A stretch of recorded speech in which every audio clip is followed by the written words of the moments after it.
Pertemuan 1. Konsep dasar statistik. Apa itu statistik? Statistik merupakan cabang ilmu matematika yang berkaitan dengan pengumpulan analisis, interpretasi, dan presentasi data. Dengan menggunakan metode statistik, kita dapat merangkum, mengidentifikasi pola, dan membuat prediksi dari data. Statistik digunakan secara luas di berbagai bidang untuk mendukung pengambilan keputusan, membuat inferensi tentang populasi berdasarkan sampel data, dan mengungkap informasi yang terkandung dalam data. Dengan bantuan statistik, kita dapat memahami dan mengeksplorasi fenomena dalam dunia nyata dengan lebih baik. Berikutnya ada tujuan statistik. Yang pertama adalah membuat keputusan lebih baik, yang kedua mengatasi perubahan, yang ketiga menjelaskan hubungan antar variabel, yang keempat membuat rencana dan ramalan-ramalan. Berikutnya ada tahapan statistik. Yang pertama itu pengumpulan data, yang kedua penyusunan data, yang ketiga pengajian data, yang keempat analisis data, yang kelima ada interpretasi data. Baik, selanjutnya ada kegunaan dan fungsi statistik. Statistik itu sendiri memiliki fungsi sebagai alat yang bisa mempermudah, terutama dalam pelaku ekonomi dan bisnis, dan khususnya dalam pengambilan keputusan. Sebagai alat bantu tersebut, statistik bisa digunakan dalam mengumpulkan data, menyusun data, mengolah data, menyajikan data, sehingga menampilkan suatu keputusan yang benar. Dalam hal ini, maka kegunaan dan fungsi statistik adalah sebagai berikut.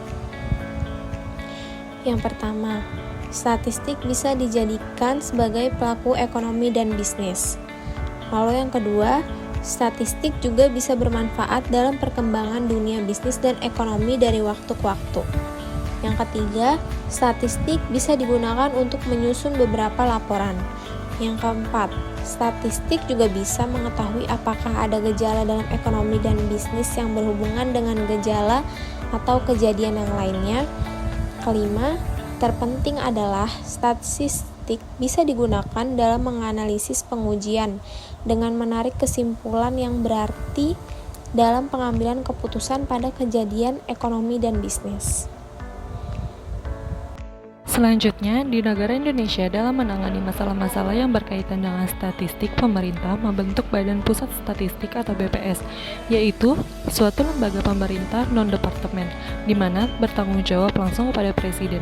Peranan yang harus dijalankan oleh BPS adalah sebagai berikut. A. Menyediakan kebutuhan data bagi pemerintah dan masyarakat. Dalam hal ini, data didapatkan dari sensus atau survei yang dilakukan sendiri oleh departemen atau lembaga pemerintah lainnya sebagai data sekunder. B. Membantu kegiatan statistik departemen, lembaga pemerintah atau institusi lainnya dalam membangun sistem perstatistikan nasional. C. Statistik juga mengembangkan dan mempromosikan standar teknis dan metodologi statistik secara menyediakan pelayanan pada bidang pendidikan dan pelatihan statistik.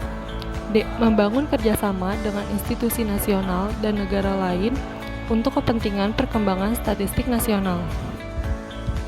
Selanjutnya ada peran komputer dalam statistik.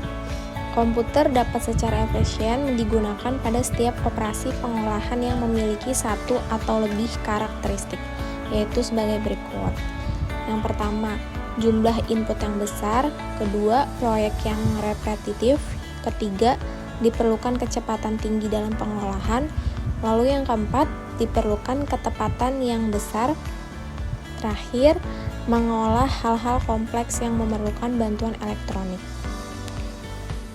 Dalam dunia komputer, ada beberapa program atau aplikasi yang bisa digunakan dalam membantu statistik, antara lain Minitab, SPSS, Stata, SAS, eViews, dan SEM, yang tersedia secara luas dan mudah didapatkan. Aplikasi atau program tersebut digunakan dalam menganalisis statistik dari data yang kecil sampai data yang besar atau banyak. Di samping itu, ada beberapa paket spreadsheet seperti Microsoft Excel dan Quadropo yang mempunyai kemampuan analisis statistik bersifat umum dan terbatas. Statistik itu sendiri dapat dibedakan menjadi dua macam, yaitu statistik deskriptif dan statistik interferensial. Adapun penjabarannya adalah statistik deskriptif, statistik inferensial, statistika parametrik, dan non-parametrik. Selanjutnya pertemuan 2, data statistik. Apa itu data? Kata data berasal dari bahasa Latin yang merupakan bentuk jamak dari kata datum, yang artinya sesuatu yang diberikan. Dalam statistik, data dapat didefinisikan sebagai fakta-fakta atau angka-angka yang nantinya dapat diambil kesimpulan. Adapun persyaratan yang harus dipenuhi dalam data yang baik adalah sebagai berikut. Yang pertama ada bersifat objektif, yang kedua bersifat representatif, yang ketiga mempunyai kesalahan sampling kecil, yang keempat tepat waktu, yang kelima relevan. Lalu berikutnya ada pengelompokan data. Dalam pengelompokan data ada 5 cara, yaitu yang pertama adalah sifatnya yang terdiri dari distrik dan kontinu. Lalu ada pengukurannya yang terdiri dari nominal, ordinal, interval, rasio. Lalu ada pengumpulannya yaitu seketika dan berkala. Lalu ada dari sumbernya yaitu internal dan eksternal. Lalu yang berikutnya adalah cara memperolehnya yaitu primer dan sekunder. Populasi. Populasi yaitu suatu wilayah generalisasi yang terdiri dari objek atau subjek, di mana mempunyai kualitas dan karakteristik tertentu yang ditetapkan peneliti untuk dipelajari dan selanjutnya akan ditarik suatu kesimpulan. Stempel. Stempel merupakan bagian dari populasi, yaitu bagian dari jumlah dan karakteristik yang dimiliki oleh populasi. Teknik sampling atau yang sering kita dengar adalah teknik pengambilan stempel. Dalam menentukan suatu stempel di penelitian tertentu, ada beberapa teknik sampling yang harus digunakan dan diperhatikan. Penjabaran dari penjelasannya adalah sebagai berikut. A. Probability sampling, artinya teknik pengambilan stempel di mana meletakkan peluang yang sama untuk setiap bagian populasi yang akan dipilih menjadi stempel penelitiannya. Teknik sampel ini dibedakan menjadi 1. Sampel random sampling, 2. Proponative stratified random sampling, 3. Disproportionate stratified random sampling, 4. Cluster sampling. B. Non-probability sampling. Perbedaannya dengan sebelumnya bahwa teknik ini merupakan teknik pengambilan stempel yang tidak membebankan.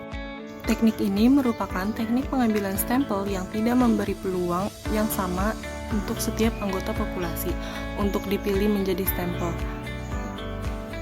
Teknik ini juga dibagi menjadi beberapa jenis sampling, akan dipaparkan sebagai berikut. 1. Sampling sistematis, 2. Sampling kuota, 3. Sampling incidental, 4. Sampling purposive, 5. Sampling jenuh, 6. Snowball sampling. Selanjutnya ada penyajian data. Yang pertama, tabel. Tabel adalah sekumpulan angka yang disusun sedemikian rupa yang disesuaikan dengan kategori tertentu, sehingga angka tersebut dalam hal ini data akan mudah diamati dan dianalisis dengan baik. Baik, bisa dilihat ada tabel ganda, tabel kontingensi, tabel tunggal, dan tabel distribusi frekuensi. Kemudian ada penyajian data diagram atau grafik. Diagram atau grafik adalah gambar yang menunjukkan data secara visual berupa angka, dan biasanya gambar tersebut berasal dari tabel yang sudah dihasilkan melalui data yang ada. Macam-macam diagram, ada diagram lambang, diagram lingkaran, diagram batang, dan diagram garis.